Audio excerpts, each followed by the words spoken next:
You think your dog understands why you yell.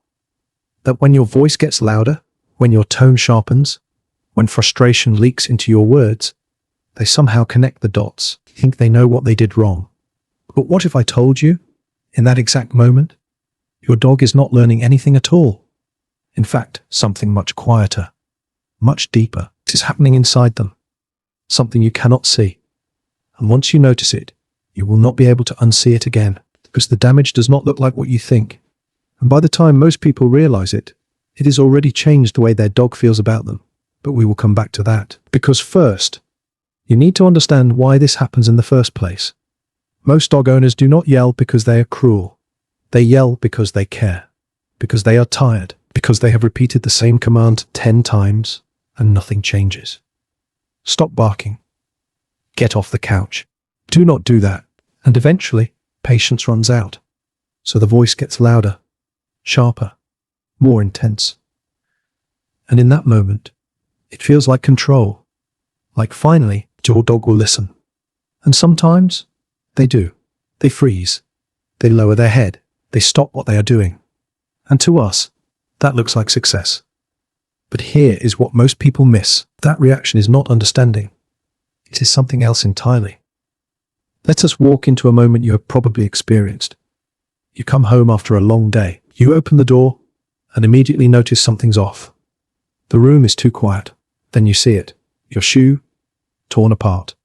Pieces scattered across the floor. Your dog is nearby, watching you. Still, ears slightly back, body stiff. And before you even think, the words come out. What did you do? Your voice rises, your tone hardens, and instantly, your dog reacts. They lower themselves. Avoid eye contact, maybe even crawl toward you slowly, or retreat. To you, it looks like guilt, like they know they messed up. But that is not what is happening. Dogs do not process guilt the way humans do. What they are reacting to is you. Your tone, your posture, your energy. In their mind, something just changed. The safe, familiar version of you suddenly feels unpredictable, and their body responds the only way it knows how. Appeasement, de-escalation, not because they understand the shoe, but because they are trying to calm you down. And this is where the hidden damage begins, because in that moment, your dog learns something, not about the shoe, but about you. Now let us shift to another moment. It is late at night. Your dog will not stop barking at a sound you cannot even hear. Maybe it is nothing. Maybe it is something small outside. But it is constant, sharp, relentless. You try to ignore it. You call their name. No response. And then, you snap. Hey! Stop! Loud! Sudden! Explosive. The barking stops. Silence fills the room. And again, it feels like it worked. But look closer. Your dog did not relax. They did not settle. Their body is still tense. Their ears still alert. Their breathing slightly faster. Because the barking did not come from nowhere. It came from a state of alertness, of uncertainty. And instead of guiding them out of that state, the yelling added something else. Fear. Now their brain is not just processing whatever triggered the bark. It is processing you too. And here is the part that most people do not realize. When fear and confusion mix together, learning shuts down. Your dog is not thinking clearly anymore. They are reacting. And over time, that changes things. Subtly at first, almost invisible, but very real. Let us talk about trust. Because this is where the deeper layer begins. Imagine your dog approaching you slowly, not like before, not with that loose, excited energy, but cautiously, watching your face, reading your tone before they come closer. That tiny hesitation, that is not random. That is memory. Dogs are constantly mapping emotional patterns, not in words, but in feelings. Your tone, your reactions, your consistency. And when yelling becomes part of that pattern, something shifts. You become less predictable, less safe, not dangerous, but uncertain. And uncertainty is stressful. Now here is where it gets even more interesting. Some dogs do not withdraw. They do not become quiet or cautious. They do the opposite.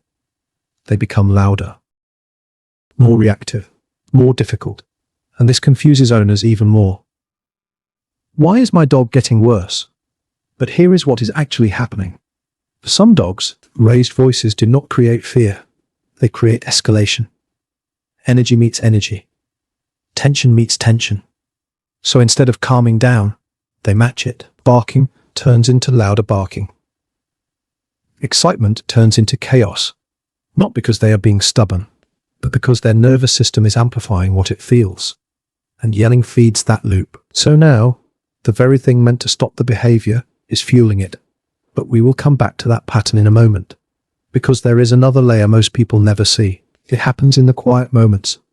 When nothing is going wrong, your dog is lying nearby, watching you. Maybe you do not notice it, but they notice everything. Tone when you speak, the way you move, the energy in the room. Dogs do not just learn from commands. They learn from emotional consistency. And when yelling becomes part of the relationship, even occasionally, it leaves an imprint, not always obvious, not always dramatic, but present. And over time, it shapes how your dog experiences you, not just when things go wrong, but all the time. Now let us return to something we touched on earlier, that moment where yelling seems to work. Because this is where people get stuck. You yell, your dog stops, and that reinforces the behavior. It feels effective. But what you are actually seeing is interruption, not understanding.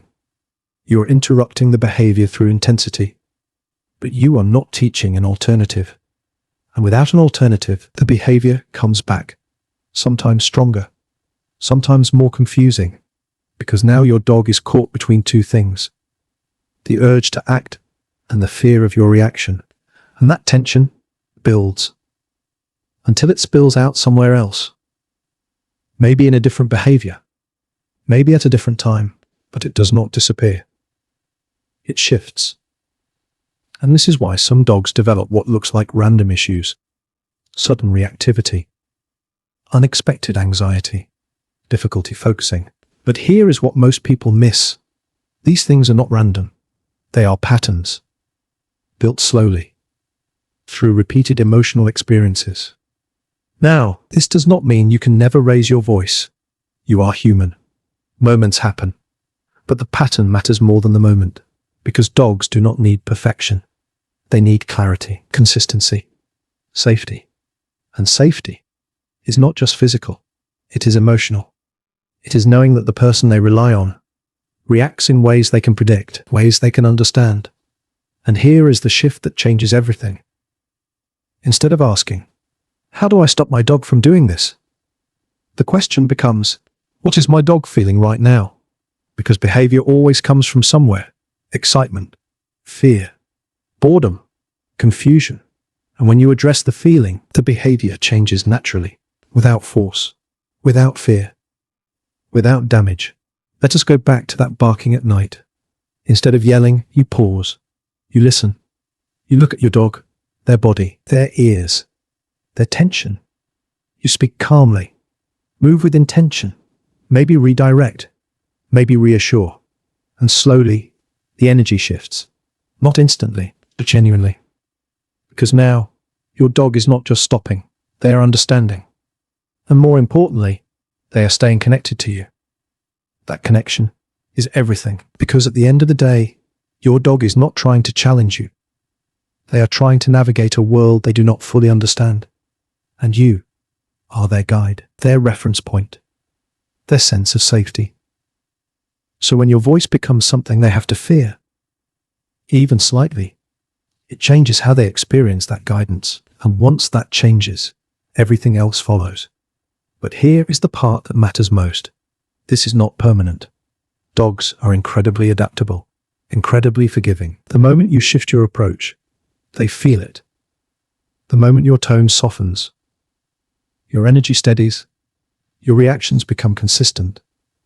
They begin to trust again, not because you told them to, but because they feel it. And that feeling is what they have been reading all along. So the next time frustration rises, the next time your instinct to yell